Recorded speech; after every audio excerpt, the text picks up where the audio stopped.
Hello, math students. Welcome back to Percent and Proportional Relationships. This is Lesson 13, and it is called Simple Interest. The goal for today we will learn how to determine simple interest. The question that I want you to think about is, what is the formula for simple interest? All right, so some things to know. First of all, I need to go over with you what simple interest is. Simple interest is money that is charged or earned based on your situation. So, for example, I am a homeowner. Okay, I am working right now on paying off my mortgage for my house. And so for me, simple interest is actually a payment that I have to pay back to the bank who loaned me the money so that I can buy my house. So for me, it's a payment. For the bank, it is an earning that they're getting. So they are earning extra money on top of money that they gave me, whereas I'm paying extra money to them for letting me borrow it. Okay? And so things to know, what did you earn? Basically, the way we can figure out simple interest is based on the scenarios given. And in this one, you have $100. You put it into a savings plan. The plan the plan pays 4.5% interest each year.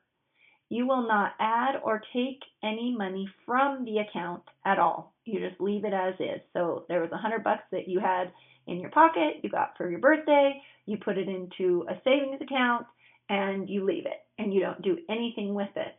And as long as you leave it and do nothing to it, the bank will pay the 4.5% for you keeping it in their bank. How much money will you make in 1 year?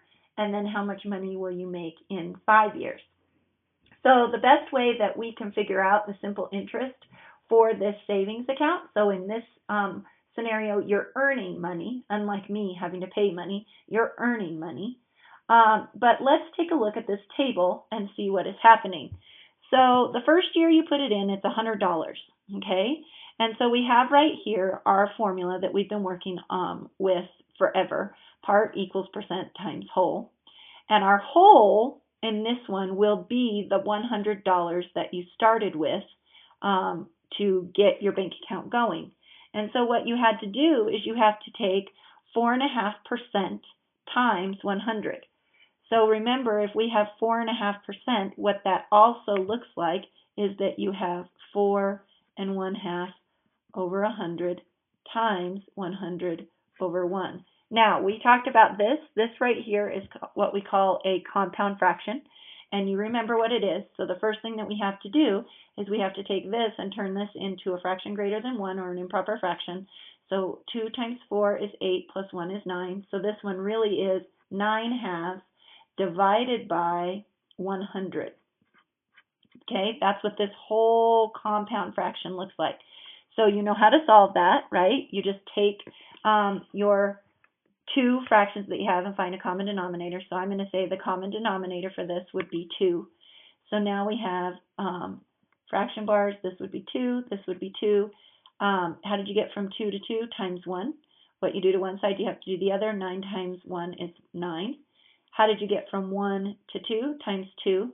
What you do to one side, you have to do to the other. So 100 times 2 is 200, right? And now we divide straight across. So 2 divided by 2 is 1. 9 divided by 200 is 9/200. So now I know that this right here is really 9/200. So now I'm going to take my 9/200, right? And I'm going to multiply it by 100 because that was my whole, right? And I multiply straight across and I get 900/200, right?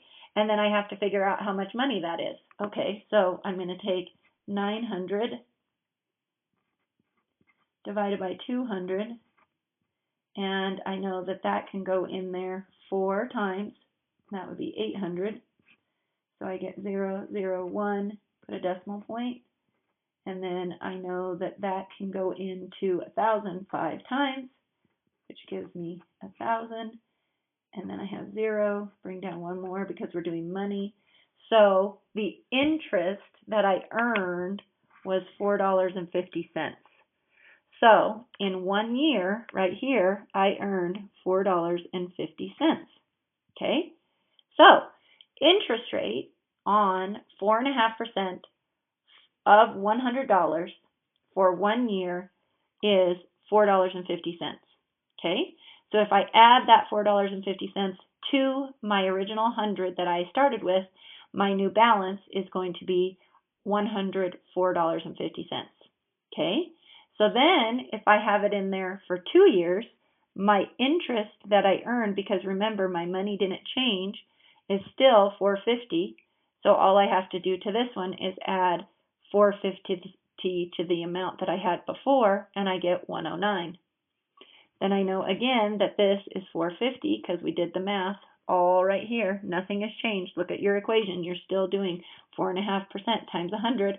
And so I'm going to take 109 and I'm going to add 450 to that, and I get 13.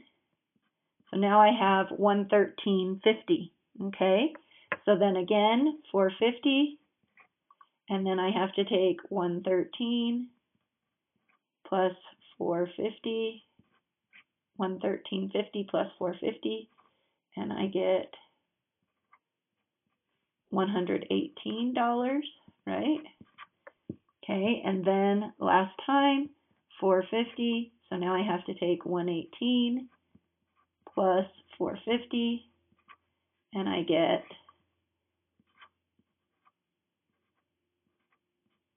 $122.50.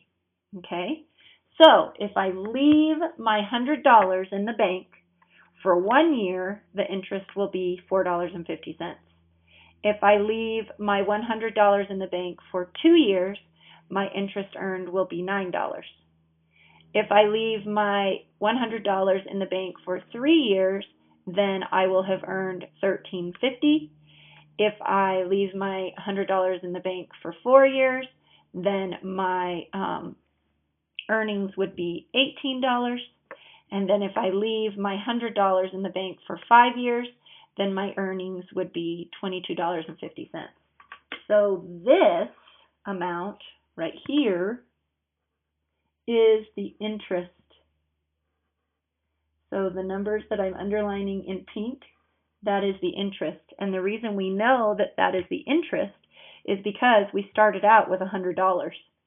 So if you take $104.50 and minus the $100, it's $4.50. If you take $109 and minus $100, you would have $9. If you take $13.50 and minus the $100, you'd be left with $13.50. If you take the $118 and minus $100, you'd be left $18. If you take the $122.50 minus the $100, you'd be left with $22.50. So those amounts that I underlined, those are your interest. Okay.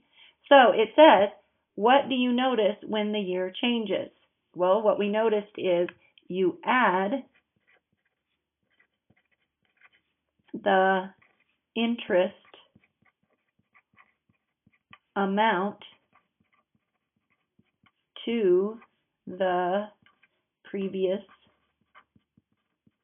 total, because that's what we did, right? We took $4.50 and we added it to the previous total.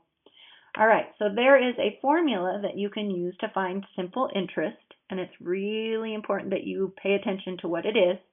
Interest, so I stands for interest, equals principal times rate times time. Okay, and let me explain that a little bit. So the interest, remember the interest was the pink that I underlined up there? Interest is determined by taking the principal. The principal is the amount you start with. So what amount did we start with? You're saying $100. You are correct. So the principal is the amount you start with. The rate is the percent. And then the time is how long. Okay, so if you know all three of these things, then what you're going to do with that is you're going to multiply them together, and when you do, that will give you the amount of interest that you earn or that you owe. Okay? And so it's very, very simple. If you look up here, we actually did do this. The only one we didn't put in there was the time. But the principal was 100 right here, times the rate. The rate is the percent. And then the time is what you add out here. Okay? And so we could try this one with let's do 6 and see how it works. So the amount that we started with was 100, right? The percent is 4.5%, and the time this time is going to be 6 years, okay? So if you remember right, 4.5% is really 9/200ths because we figured that one out up there. All right, so we're going to take 100 times 9/200ths, and that gives us 900/200ths, right? And so we have that, and then we have to multiply that by 6 because that's how long it was in the bank. So 900 times 6 is 5,400 divided by 200.